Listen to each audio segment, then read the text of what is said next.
Oh, hello. It's me, Dan, and I'm out here in the woods where I can comfortably say and accurately say I kind of belong out here. This is a good place being out in the woods. It's it's home really for me. I mean, yeah, some people love being packed into cities, some people don't. Me, I like the bush. I do. I like the bush. And I honestly think that everybody should get out into the bush every once in a while and just enjoy the day. Anywho, yeah. So I wanted to discuss the issue of incels and racism. There's a lot of racism among incels, a disturbingly large amount of racism among incels.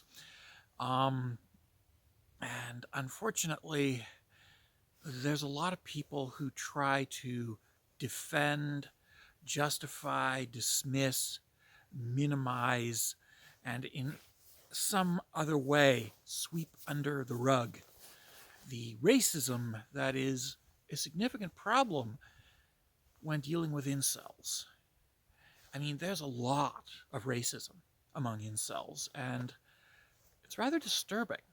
It's rather disturbing. I mean, the inability to have basic respect for one's fellow human being.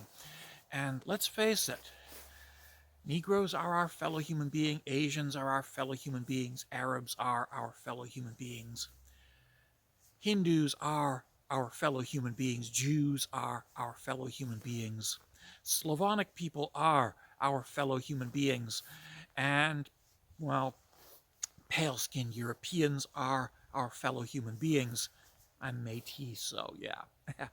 But my own people are also our fellow human beings. Okay? And that's on both sides of the lineage, European and Turtle Island. We are all fellow human beings. Incels, however, very often do not seem to get this. I'm sure there are some incels who do not buy into all this hatred and bigotry, but there are a lot of incels who do. And those incels are disturbing. Those incels are highly problematic. And if you're catering to those incels, you are enabling their racist attitudes to be accepted as mainstream. And when we mainstream racism, we get Jim Crow laws. We get Indian Exclusion Act. We get Nuremberg laws. Oh, yes, Nuremberg laws. Those are racist laws.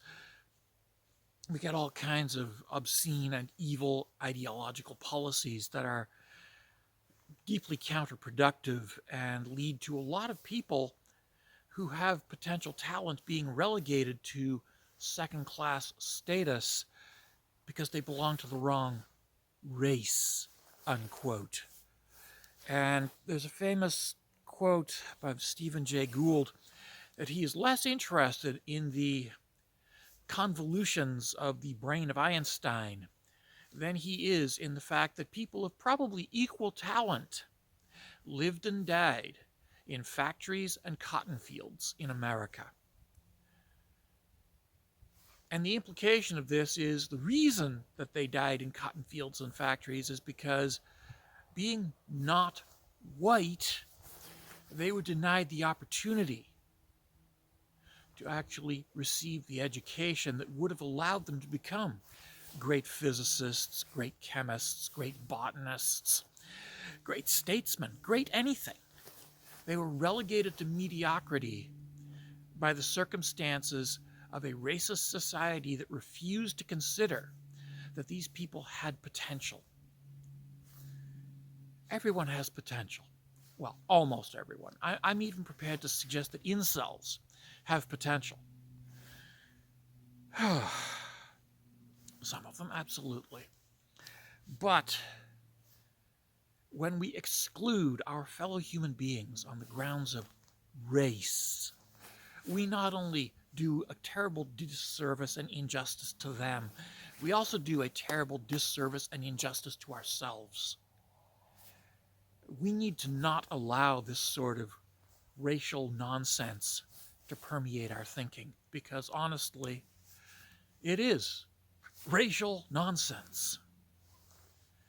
And so I would like incels to please explain why the racist bigotry, hatred, and hostility, why the contempt not only for women whose skin is the wrong color, but also for men whose skin is the wrong color.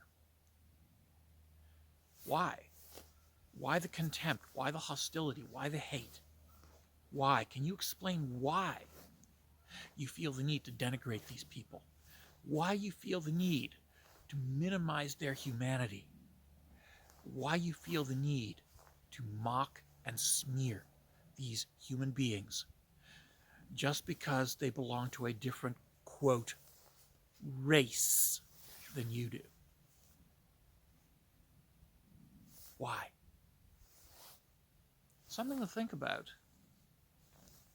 So give it some thought and comment below. And let's see if we can get a sane, rational, and reasoned dialogue happening. Because quite honestly, I think if you actually had to think about it, you'd start to doubt the validity of the very words that you have spewed in the expression of this hatred and contempt for, let's face it, your fellow human beings. That's all for now. Ta-ta, folks.